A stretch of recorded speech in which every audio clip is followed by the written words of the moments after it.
The next set of terrorists globally are going to be coming from Bangladesh. Because Bangladesh has become another Pakistan. India is paranoid about ISI. Pakistan का क्या लेना देना वहां से? दोस्तों, जो बात मैं पिछले 4 साल से लगातार कहता आया हूं, अब उस पर शेख हसीना के बेटे ने भी मुहर लगा दी है। अब इसे बांग्लादेश बौखलाया हुआ है और पाकिस्तान पगलाया हुआ है। पिछले 4 सालों से लगातार मैंने बांग्लादेश में बढ़ते आतंकी नेटवर्क पर वीडियो बनाए हैं, बताने की कोशिश की है कि कैसे बांग्लादेश तेजी से दूसरा पाकिस्तान बनता जा रहा है। आज मेरी कही एक एक बात जस की तस बांग्लादेश के फॉर्मर प्राइम मिनिस्टर के बेटे ने भी दोहरा दी है। दोस्तों, 5 अगस्त को दिल्ली के फॉरेन कॉरेस्पॉन्डेंट्स क्लब में बांग्लादेश की पूर्व प्रधानमंत्री शेख हसीना की एक वर्चुअल प्रेस कॉन्फ्रेंस का आयोजन किया गया था। शेख हसीना इस प्रेस कॉन्फ्रेंस में वर्चुअली जुड़ी थी, यहां तक कि उनका कैमरा भी ऑफ था। लेकिन इस प्रेस कॉन्फ्रेंस ने बांग्लादेश में बवाल करवा दिया। बांग्लादेश गवर्नमेंट ने पहले भारत सरकार से अपनी नाराजगी जताई, अपनी मीडिया को इस प्रेस कॉन्फ्रेंस को कवर न करने की हिदायत दी और उसके बाद बांग्लादेश में शेख हसीना के पुतले फूंके गए। प्रेस कॉन्फ्रेंस में वर्चुअली जुड़े बांग्लादेश क्रिकेट टीम के फॉर्मर कैप्टन शाकिब उल हसन के घर पर हमला किया गया, पेट्रोल बम फेंका गया उनके घर पर। लेकिन दोस्तों, बांग्लादेश को असल मिर्ची तब लगी जब इस प्रेस कॉन्फ्रेंस में अमेरिका से जुड़े शेख हसीना के बेटे सजीव वाजिद जॉय ने अपनी स्टेटमेंट दी। अपने इस बयान में बांग्लादेश और पाकिस्तान दोनों की पूंछ दबाई और उसमें आग लगा दी। सजीव वाजिद ने सीधे सीधे कहा कि बांग्लादेश अब पाकिस्तान बन गया है और वहां पाकिस्तानी खुफिया एजेंसी ISI को खुली छूट मिली हुई है। Is Bangladesh has become another Pakistan on India's eastern side. You have another Pakistan today on your eastern front. Foreign intelligence services, especially ISI, has an open hand.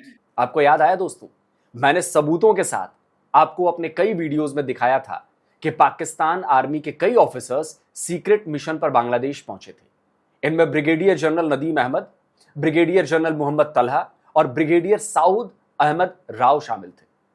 बताया था कि पाकिस्तान आर्मी के 3 brigadier Emirates Airways की flight number 586 से ढाका पहुंचे थे और flight भी उन्होंने दुबई से ली थी ताकि मिशन की सीक्रेसी बरकरार रहे। इतना ही नहीं, तीनों ऑफिसर्स के पासपोर्ट बिल्कुल नए बनाए गए थे, खास तौर पर बांग्लादेश की विजिट के लिए। ये सभी पाकिस्तानी आर्मी ऑफिसर्स बांग्लादेश के रामू कैंटोनमेंट गए थे। इसके अलावा कई ISI एजेंट्स बांग्लादेश के उस हिस्से में गए थे जो भारत के चिकन नेक के बिल्कुल पास है। आपको याद है, मैंने आपको मीरपुर कैंट का एक वीडियो दिखाया था जिसमें एक डोसा डिलीवर करने वाले बांग्लादेशी डिलीवरी बॉय ने पाकिस्तानी एजेंट्स की पोल खोली थी। এই মুহূর্তে কিন্তু মিরপুর ক্যান্টনমেন্টের ভিতরে আছি আর ক্যান্টনমেন্টের ভিতরে একটা পার্সেল এসি ডোসা এক্সপ্রেস থেকে, ঠিক আছে নি? কাস্টমারের হাউস নাম্বার এসে যায় 330 নাম্বার বিল্ডিং। ঠিক আছে, কলিং বিল দিতে দিব, কলিং বিলটাকে কি। আর সব থেকে যে মানে ইন্টারেস্টিং যে বিষয়টা হলো কাস্টমার কিন্তু পাকিস্তান, কাস্টমার পাকিস্তানি কিন্তু কাইতে হিন্দি হারি না উর্দু হারি না, কাস্টমার লোক কেন কথা কম।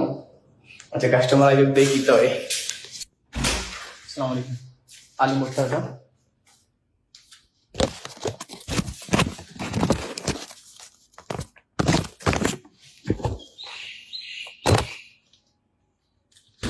Your country Pakistan? Yes. Thank you. যাই হোক, কাস্টমার কিন্তু খাবারটা অলরেডি দিয়ে দিছি আর কাস্টমার কিন্তু পাকিস্তান। याद आया? इसके अलावा भी मैंने कई और रिपोर्ट्स में बांग्लादेश में बढ़ते पाकिस्तान और पाकिस्तानी आर्मी के प्रभाव की पूरी जानकारी दी है। बताया है कि बांग्लादेश एक बार फिर ईस्ट पाकिस्तान बन रहा है और वही बात शेख हसीना के बेटे सजीव वाजिद ने भी कह दी है। अब सजीव का यह बयान पाकिस्तान को बहुत ज्यादा अखर रहा है। पाकिस्तान की फॉरेन मिनिस्ट्री के प्रवक्ता एम्बेसडर ताहिर अंद्राबी ने तो पहले इस बयान की जानकारी होने से ही इनकार कर दिया, फिर कहा कि देखिए, शेख हसीना भारत में है और इसी वजह से ISI के बारे में ऐसी बयानबाजी की गई है। I have not seen this statement. We of course categorically reject any insinuation of the so-called ISI's role. India is paranoid about ISI. Maybe the infection has caught him because he's also in India. तो ये था उस बयान पर पाकिस्तान की foreign ministry का जवाब। लेकिन सजीब के स्टेटमेंट से पाकिस्तान के सो कॉल्ड डिफेंस एक्सपर्ट्स के भी पेट में बड़ा दर्द हो रहा है। जी आईएसआई जो है ना वो इन्वॉल्व है, आईएसआई सारा कुछ कर रही है। ठीक है जी, मतलब मुझे समझ नहीं आ रही है एक चीज की, आपकी मामा इंडिया के अंदर हैं, बांग्लादेश के लोगों ने जो है वो किया है और कहा आईएसआई जो है वो उसका बांग्लादेश में कंट्रोल है। और ये नहीं, सजीव वाजिद ने बांग्लादेश में आतंकवादी संगठनों को लेकर भी अलर्ट जारी किया है। अपनी स्टेटमेंट में उन्होंने बताया है कि जिन आतंकवादियों को आवामी लीग गवर्नमेंट ने जेल में डाला था उन्हें अब जेल से आजाद कर दिया गया है। Is Bangladesh has become another Pakistan on India's eastern side. You have another Pakistan today on your eastern front. Foreign intelligence services, especially ISI, has an open hand. Militants, hundreds of convicted terrorists that our Awami League government arrested and convicted. Hizb ut-Tahrir marches openly. Al-Qaeda operatives speak at public rallies. This is what is happening in Bangladesh. And this does not portend well for India and the world at large. In the future, the next set of terrorists globally are going to be coming from Bangladesh. दोस्तों, मैंने आपको हिज़्ब उत तहरीर से लेकर अल कायदा तक के नेटवर्क के बारे में जो बांग्लादेश में मजबूत हो चुका है उसके बारे में ही बताया है। अब वही बात सजीब भी बता रहे हैं। वो सीधे सीधे इसमें पाकिस्तान का नाम ले रहे हैं और इसी वजह से पाकिस्तानियों के तन बदन में आग लग चुकी है कि बांग्लादेश की क्या वैल्यू रह गई यार इंडिया ने अपने घर में बिठा के प्राइम मिनिस्टर हसीना वाजिद को अपने घर में बिठा के प्रेस कॉन्फ्रेंस करा दी है। समझ रहे हैं आप बात को? घर में बिठा के प्रेस कॉन्फ्रेंस करा दी है और किसी की जरूरत है बांग्लादेश के अंदर के पूछे कि हाँ भाई क्या करना है और क्या नहीं करना। मुझे ये बताएं, कौन कह सकता है बांग्लादेश के अंदर कि ये हमारे साथ ज्यादती हुई है, हम तो नोट वर्बल जारी करते रहे? क्या बांग्लादेश के लोग चाहते हैं कि हसीना वाजिद वहां पे जाएं? बांग्लादेश के लोग तो हसीना वाजिद को मांग रहे हैं वापस। अरे चीमा जी, शेख हसीना और सजीब के स्टेटमेंट से इतनी तकलीफ हो गई कि भारत और बांग्लादेश के बीच खाई खोदने में लग गए। खोदिए। पाकिस्तान तो 1971 से इस कोशिश में लगा हुआ है कि बांग्लादेश और भारत के बीच के जो संबंध हैं वो खराब हो जाए।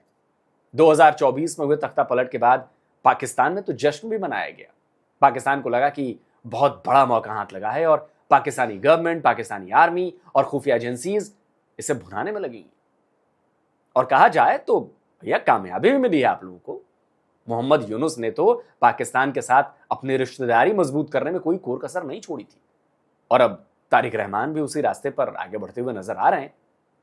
लेकिन देखिए, इस तरह की सियासत और साजिश जो है ना, ये होती रहती है और इसमें पाकिस्तान को पहले भी जूते पड़ चुके हैं। 71 याद है कि भूल गए? तो अगर शेख हसीना बांग्लादेश लौट जाती है, जैसा कि चली जाती है, उन्होंने कहा भी है वो दिसंबर में बांग्लादेश लौटेंगी, तो फिर पाकिस्तान का गेम दोबारा पलटेगा। फिर ये मत कहते रहिएगा कि भारत ने ऐसा कर दिया जी, भारत ने वैसा कर दिया जी।